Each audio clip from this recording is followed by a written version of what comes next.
Hey everybody, I'm Greenhavak. And I'm Cynize. And this is ESHQ's Good Luck, Have Fun.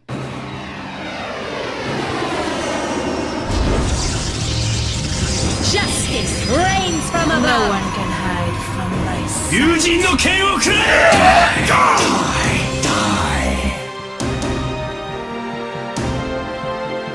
Cheers, love! The cavalry's here!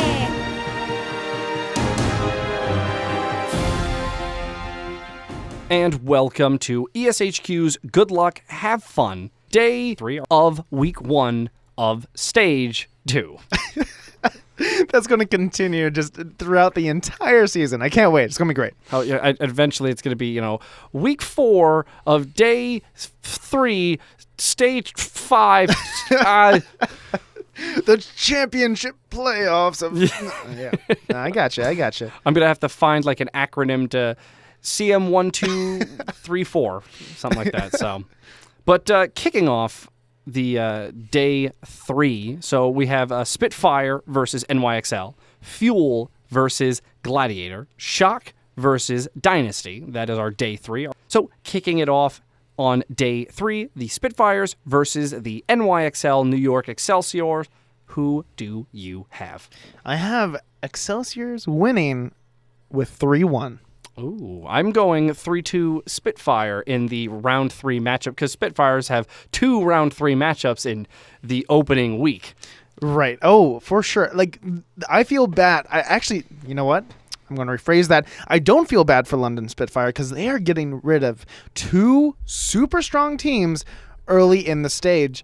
I feel like playing the more difficult teams in the beginning helps you out further down the line in the end of the stage because you can start racking up more wins on the lower tier teams. So this is great for the London Spitfires versing 2 great teams. But seriously, I think the Excelsiors are going to be able to take 3 games pretty quickly from the London Spitfire. You saw in the final stage game in stage 1 that the New York Excelsiors won the first 2 maps. Mm-hmm. And if they only needed 1 more, and they got it. I think they're going to be able to clinch that win pretty quickly. And really, I was like, man, are they going to get a 4-0? But I feel like 3-1 is more around their speed. Okay.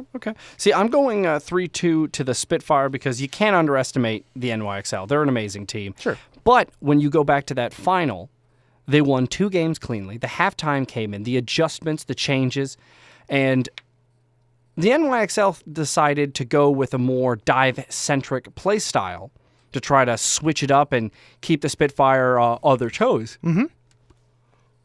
And I just feel like the Spitfire switched it up, and that adaptability in that war of switching, clearly the Spitfire won. Right. Yep. So we've gone through our stage break, our meta, our map pools. I mean, everything's changed. We're going back to, ground zero, essentially, with all the teams. Sure. So for me, I'm giving, again, the flexibility to the Spitfire winning. That's fair.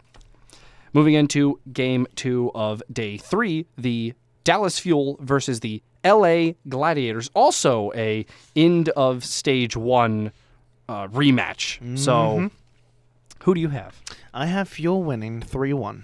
Ooh, okay. I also have the Fuel winning 3-1. All right. I mean, I love my Gladiators, but I feel like Fuel got their butts handed to them all during Stage 1, and they're going to come back with a vengeance to finally get what's due to them, a top spot. And hopefully they can start ramping up. I'm sorry that I'm saying that the Gladiators are going to lose, but it's Fuel's time. And for me, I also am going with the Fuel. And actually, the same argument applies to the reason I have the Gladiators losing to the Shock on Day 1 is coming back here. The Fuel picking up AKM, a star DPS player. For sure. And we've already seen Taimu shine. We've seen Effect shine. We've seen Seagull shine. So as long as they can get the right rotation with their DPS, I feel like with a moving parts in the tank line, Gladiators is going to be punished by just raw, get in their face, do damage, make big plays. That's right. So that is why I have the Fuel. So going into the final game of day 3, we have the Shock versus Dynasty. What do you got? You know what? I have Seoul winning 3-1. I also have Seoul winning 3-1. And the most interesting thing I guess we could say about this game is the last time these teams met, San Francisco took Seoul to overtime. That's right. And ultimately Seoul won, but it did knock them completely out of the playoffs. Right. You know, I was actually debating on this one because I was thinking Seoul for 4-0 just because of the flexibility that Seoul provides, and also the dive comp kind of takes a hit with the mercy changes because San Francisco Shock loves the dive. They do. So really, a 4-0 is completely on the tables here, but I wanted it to be safe for a 3-1. Okay. Yeah. Okay. I really don't have anything to add.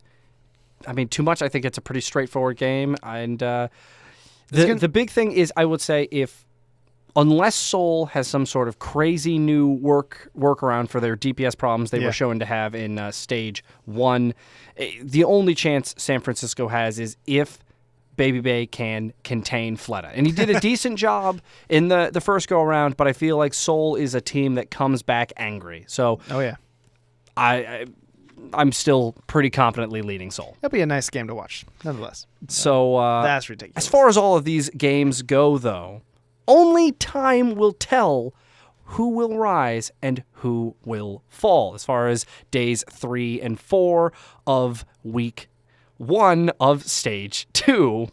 Good luck and have fun. Thanks for listening, guys, and make sure to like and subscribe. It really does help us out a lot.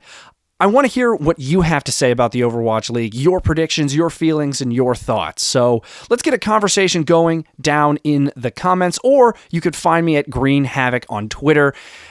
You know what? I always enjoy a good conversation. But for this episode, we'll see you later.